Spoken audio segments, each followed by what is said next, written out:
Jason Dunning in the NBC2 First Alert Weather Center with a behind-the-scenes look at what we're tracking weather-wise. So howdy, hope you're having a good Father's Day, a good Sunday. Howdy, I probably should say hello. Hello.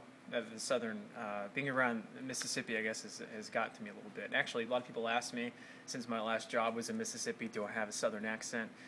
Actually, I think that there's more of a southern accent where I come from in North Florida, in Palatka, Florida. Actually, funny story, I worked at a radio station in Palatka, WIYD, and a listener calls up and asks for the number of males on whales. Males on whales. I mean, that sounds like maybe something SeaWorld would be in charge of? I don't know. Well, come to find out, they wanted to know about Meals on Wheels, which is a food service that delivers food to those who might not be able to prepare it. So, yeah, there you go. Just an example of how a southern accent can even go as far south as North Florida. I really don't consider Florida part of the Deep South. All right, now with that little tangent aside, let's talk about what's going on in the world of weather. Some good news. We keep hearing a lot about when is the rainy season going to get here? When are the afternoon showers and thunderstorms going to be on more of a consistent basis? Well, it's gotten off to a late start, but it looks like there's signs that as we get into late next week, certainly by the weekend, we're going to see some more tropical moisture in here, which will help to trigger off some of those showers and storms. And we'll see a better coverage, so instead of 20% of us getting hit by a storm, we're going to see it closer to maybe 40 to 50%. So we're looking forward to that. And you can actually see the tropical moisture not too far away from us. Let me show you what I'm talking about. Step over here to the weather computer with me. We're looking right here just south of Everglades City, across the Florida Keys, the southern tip of Florida, out to the Bahamas.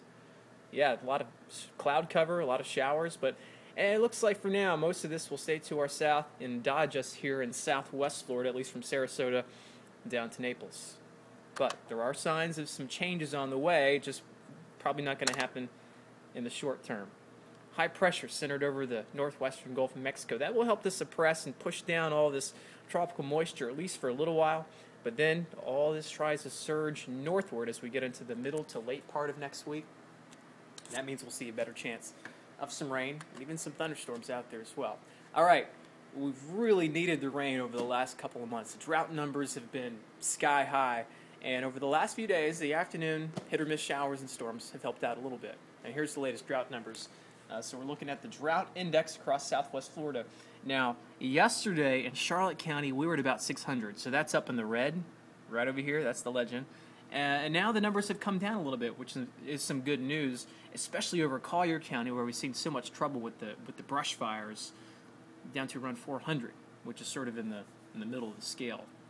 The higher amounts up here around Charlotte County, we're still around 577, but we expect these numbers to hopefully go down, especially if we see more rain chances into the future. Now, that tropical moisture I was talking about a minute ago, there's a chance that it could develop into some kind of tropical system, maybe a tropical storm, hurricane. It's a little too